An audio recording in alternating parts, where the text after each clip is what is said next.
conceptual, ¿cierto?, de modelos políticos que enfrentaba a un mundo griego con un mundo pérsico, la lógica del tirano, Lely, ¿cierto?, la construcción de una imagen del bárbaro en la fuente y al final, ¿cierto?, en la cinematografía. Bueno, de hecho la película de Alejandro Magno 2004 la pueden encontrar en Netflix, se llevó hace poco, está ahí, si a alguien le interesa verla. Bueno, y ahora el tema ya es pasar un poco a la lógica del conflicto geopolítico y geográfico en el fondo, ya no en el mundo griego, sino que en el mundo romano. Principalmente esta exposición tiene tres ideas. La primera, ¿cierto?, es que nosotros solemos, o habitualmente se suele considerar que el conflicto entre Oriente y Occidente es una cuestión moderna, contemporánea, actual, y que principalmente tiene por origen la creación del Estado de Israel en 1948 y como que de ahí en adelante surgieron todos los problemas en Medio Oriente. Y la verdad es que lo que busca esta exposición es avanzar un poco más atrás, y está el segundo punto reflejado, ¿no?, en esta idea del famoso historiador francés Fernand Braudel, que propuso en 1949 en su tesis doctoral, ¿cierto?, Felipe II y el mundo mediterráneo, que en el fondo hay estructuras que se instalan y esas estructuras principalmente son de tipo geográfico. De hecho dice que la estructura es lo geográfico, la mediana duración son los grandes movimientos, como lo que está debajo de la ola, ¿cierto?, las coyunturas, la espuma de la ola. Y lo geográfico para él es en el fondo el océano. Un poco eso lo que pretende buscar esta exposición. Y en tercer lugar, eso reflejado en dos hechos históricos del Imperio Romano. Hay varios más que uno podría explorar, pero yo decidí explorar dos. Uno es el conflicto que tiene el último intento por redefinir los límites entre Europa y Asia, Oriente, Occidente, Oriente, en la lógica de lo que ya hemos conversado. Y el segundo punto que tiene que ver con el mundo judío, porque también es un actor presente que está en esta discusión entre Europa y Asia. Bueno, yo ocupo bastante esquema para ordenarme, la verdad. Así. Lo primero, hay una cita de un geógrafo francés, Yves Lacoste. Él es un geógrafo actual, que se dedica principalmente a la geopolítica, pero dice: hoy más que nunca el saber es una forma de poder. Y todo lo referente al análisis espacial debe ser considerado peligroso, pues la geografía sirve fundamentalmente para hacer la guerra. No solo en el pasado, sino también hoy, y probablemente más que nunca. Obviamente se está hablando de un mundo globalizado, obviamente, pero esta cuestión también me gustaría retrotraerla al mundo antiguo. Entonces vamos hoy día a hablar de la geografía como unos espacios de disputa de poder dentro del Imperio Romano. Y cómo esa disputa geográfica, no solamente la geografía física, no solamente los ríos, las montañas, sino que sobre todo la geografía humana, reflejaron cierta disposición al conflicto que inclusive lo podemos encontrar hasta el día de hoy. ¿Vale? Eso es un poco la idea. Y dentro de esa lógica geográfica, el concepto de geoestrategia, que simplemente es la gestión estratégica de los intereses geopolíticos, como dice Helsinki, ¿no?, recientemente. En el mundo, y sin entrar en más detalle, desde el punto de vista teórico, en el mundo romano siempre han habido dos posturas contrapuestas desde 1976, señalado ahí, principalmente por descubrir si el Imperio Romano efectivamente tenía una estrategia o no en la construcción de su mundo, en su borde o en su frontera, o para ocupar el nombre romano, limes oriental. Y hay una discusión entre quienes están a favor de eso y quienes están en contra, que es una discusión que lleva 40 años que no se puede zanjar, y algunos hemos entrado más recientemente en esa discusión, digamos, de eso es lineal.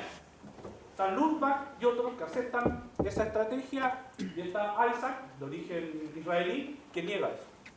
En el fondo algunos dicen el Imperio Romano creó una imagen hacia el exterior, y otros dicen el Imperio Romano en el fondo no pensó hacia el exterior, sino que el Imperio Romano pensó en la coerción interna de su imperio. En el fondo esa es la discusión que hay. Entonces dentro de eso uno podría preguntarse si existió en Roma o no una visión geopolítica, ¿cierto?, para entender este límite oriental. Si nosotros tomáramos un mapa, obviamente no un mapa actual, no es Google Maps ni nada, sino que este es el Google Maps no de la época antigua.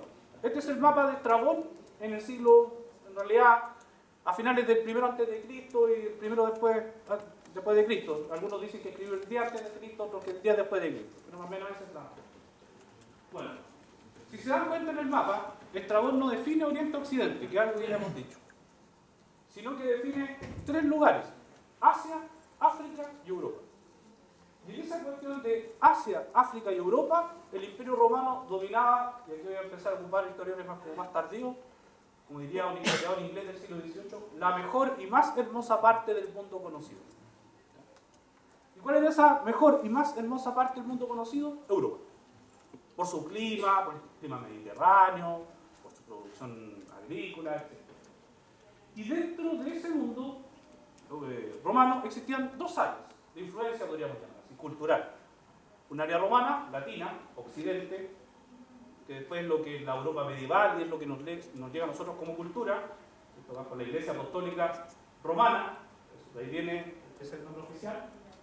Y por otro lado, un área de influencia helénica o griega. Y por último, una influencia cultural oriental. Y en ese enfrentamiento entre esos dos mundos hubo una zona de conflicto para determinar cuál era el límite entre un área y otra área. ¿Cierto? Que es donde aquí más o menos estos dos círculos chocan. Que es una zona de conflicto, de choque, donde se va a tratar de redefinir siempre, en el mundo antiguo, los límites entre Europa y Asia. Es decir, Europa, los límites se mueven, no son estáticos, se pueden traspasar. Y esa zona que está ahí va a ser una zona de constante conflicto y dolor de cabeza, tanto para el Imperio Romano como para los papas. Entonces, lo que vamos a analizar acá un poco, a continuación, tiene que ver con hechos que tengan que ver con esa redefinición de ese espacio geográfico conflictivo. Eso también marcaba el límite hacia otros mundos que los romanos no conocían muy bien también. O sea, los romanos decían, ahí se encuentra el límite de la naturaleza humana. Como lo que hay más allá de esos ríos no viven humanos, por más que haya sido mucho más poblado que el mundo romano. El mundo romano se estima tenía cerca de 40 millones de habitantes, aproximadamente. O sea, más allá vivían los indios, ¿no? Como decían los romanos, el subcontinente índico actual, y también los seres o chinos. Eran como los pueblos que prácticamente para ellos no existían. Bueno, China de hecho viene de una derivación de los embajadores del emperador Marco Aurelio que llegan a China, gobernaba el emperador de la dinastía Xin, y después el cambio de nombre, Sina, China. Por eso se llama China. También es un nombre. Bueno, ¿dónde parte este conflicto? Este conflicto parte principalmente porque también hay una idea que nosotros preconcebida que tenemos, que es que el Imperio Romano es una época de expansión, y la verdad es que la época de expansión es la República. Muere el primer emperador, que es Augusto, y Augusto deja en su testamento escrito que, por favor, nadie añadió de su mano, dice en una cita en latina, dice esto, añadió de su mano, que nadie más se vaya a expandir de los límites que él había fijado.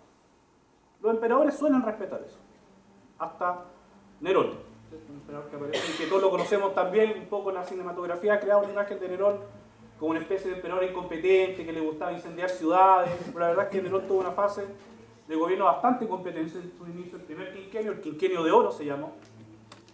Y finalmente hay un conflicto en Armenio, la llamada Guerras Párticas de Nerón, y hay una solución de compromiso, que un reino de Armenia, ya lo vamos a ubicar en un mapa, va a ser gobernado por un rey oriental, pero que va a tener que tener, para asumir el trono, la aceptación de Roma. O sea, una especie como de solución de compromiso entre Oriente y Occidente, o entre Europa y Asia. Con ese hecho puntual, se da inicio a lo que se va a empezar a conocer en el mundo romano como el limes oriental. Limes, singular, límites, plural, es la palabra que nosotros hoy día ocupamos muchas veces para referirnos a la frontera. De ahí viene el origen de la palabra. ¿Y qué era el limes? Nosotros hoy día pensamos las fronteras como un entramado donde pasan los caminos, hay un puesto de aduana, hay un control fronterizo, sea en el aeropuerto, sea acá por carreteras, pero en realidad para los romanos el límite era simplemente muchas veces un camino o un río. Era una demarcación territorial. No tenía un significado mayor que eso. No tiene el mismo entramado de complejidad mental que para hoy día tiene nosotros una frontera. Bueno, y con eso se crea lo que se conoció como el limes oriental. ¿Y qué ocurría en ese limes oriental? Y aquí voy a mostrar un par de mapas para ir entendiendo esta lógica geopolítica, geoestratégica. Primero, en ese limes oriental, desde siempre, desde que surgen las primeras civilizaciones, sumerio, asirio, babilonio, neobabilonio, hitita, y podríamos seguir acumulando la lista, Alejandro Magno posteriormente, etc., los reinos helenísticos hasta llegar a Roma, ese Medio Oriente siempre fue un centro, por eso está el círculo más grande que pueden ver ustedes, un lugar donde las rutas comerciales convergían. En el mundo antiguo, si nosotros vamos a la óptica marxista, el mundo antiguo desde el punto de vista económico es primitivo. Ese es el concepto que ocupan Osfile y lo denomina así, una economía primitiva. que depende, y como es una economía primitiva, depende del mar. Porque la única forma de rentabilizar la producción económica, por tiempo, nivel de carga, etcétera, es el mar. Entonces, en ese lugar confluyen todas las rutas habidas y por haber. Confluyen las rutas que vienen de todo el Mediterráneo, que son las rutas que... voy marcando aquí. El Mediterráneo, con todas las rutas que llegan al círculo, vienen las rutas que vienen del Mar Rojo, vienen las rutas que vienen del Mar Pérsico, que desembarcan en Tigris y Éufrates, que de curso arriba llegan al mismo lugar, y también las rutas que van a Alejandría, que es esta ruta que viene de Nubia, desde el sur de África, con productos esclavos, elefantes, marfil, cosméticos, entre otros productos, muy lujosos, perfumes, que también desembocan en eso. Entonces, para nosotros hoy día es habitualmente decir, Estados Unidos invade Irak porque está el petróleo.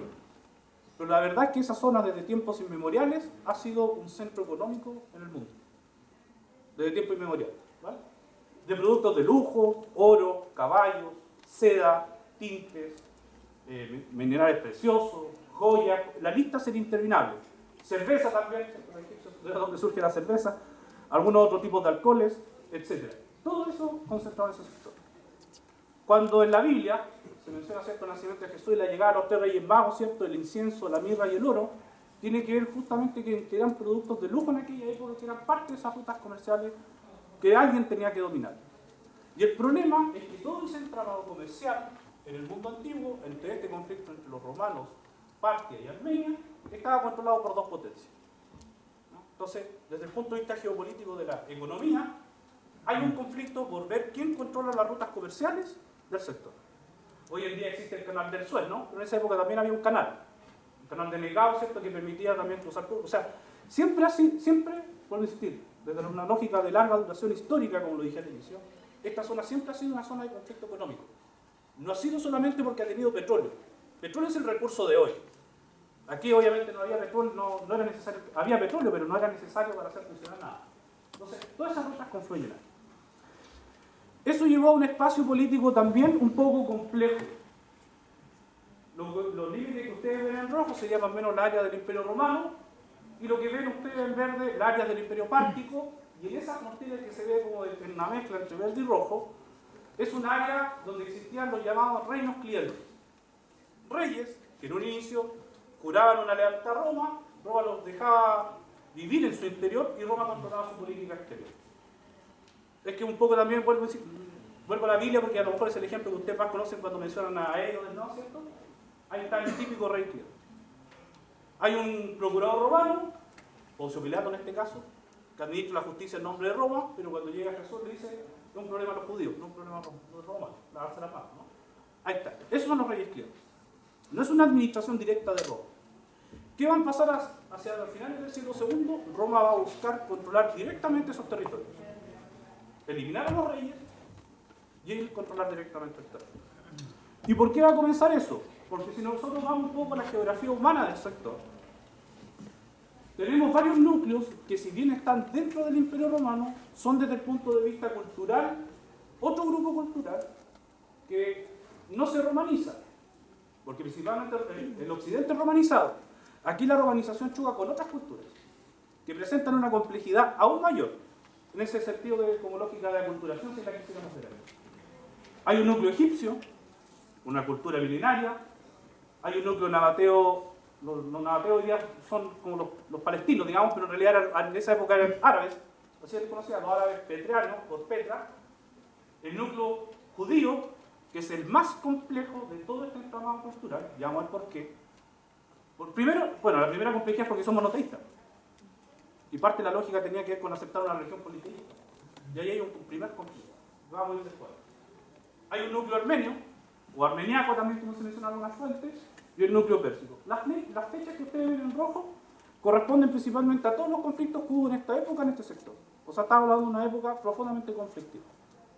En un corto periodo de espacio de tiempo. En 100 años, por ejemplo, siguen siendo 50 años, hay conflicto en Armenia, hay conflicto con los judíos, y eso que judíos no podía seguir mencionando, porque los judíos efectivamente eran muy resistentes al dominio romano, núcleo nabateo muy pequeño y núcleo egipcio. Ahora, si nosotros lo quisiéramos ver desde un punto de vista militar, insisto, estoy describiendo el espacio geográfico, después pasar como unos resultados o conclusiones. Ahí podemos ver, por ejemplo, que Roma cada vez más empezó a desplazar su ejército a Oriente.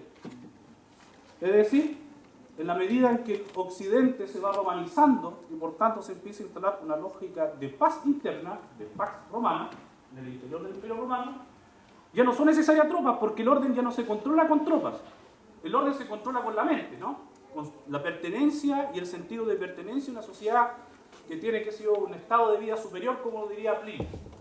Entonces, en el fondo, más allá del número, ¿cierto? Lo que le interesa a nosotros es que Oriente inicia el Imperio Romano con 3 legiones, que eran como las tropas más importantes del Imperio Romano, compuestas por ciudadanos, y termina en la época de Antonino Pío, es decir, mediados del siglo II, con 8 tropas, con 8 legiones. O sea, casi duplica el número de tropas en Oriente.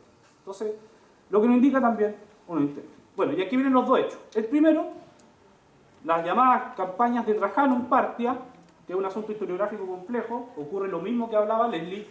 Nosotros no tenemos fuentes directas que nos refieren al conflicto de por qué Trajano quiso invadir el mundo oriental, Asia. Algunos dicen que es la economía, controlar las rutas comerciales. Otros dicen que es la seguridad del Imperio Romano, que se sentía amenazado por los partos. Otros, como yo, que hablan de consolidación estratégica del Imperio Romano, por eso ya habían conquistado Arabia, perdón. Otros dicen que quería fama personal, ser el mejor. Bueno, Trajano se denominaba, el Optimus Princeps, el mejor de los gobernantes. Hasta así se denominó hasta el final de los tiempos del Imperio Romano. De hecho, cada vez que asumió el emperador había un dicho que decía: ojalá sea más afortunado que Augusto, el romano en ese caso, ojalá que sea más afortunado que Augusto y mejor gobernante que Trajano.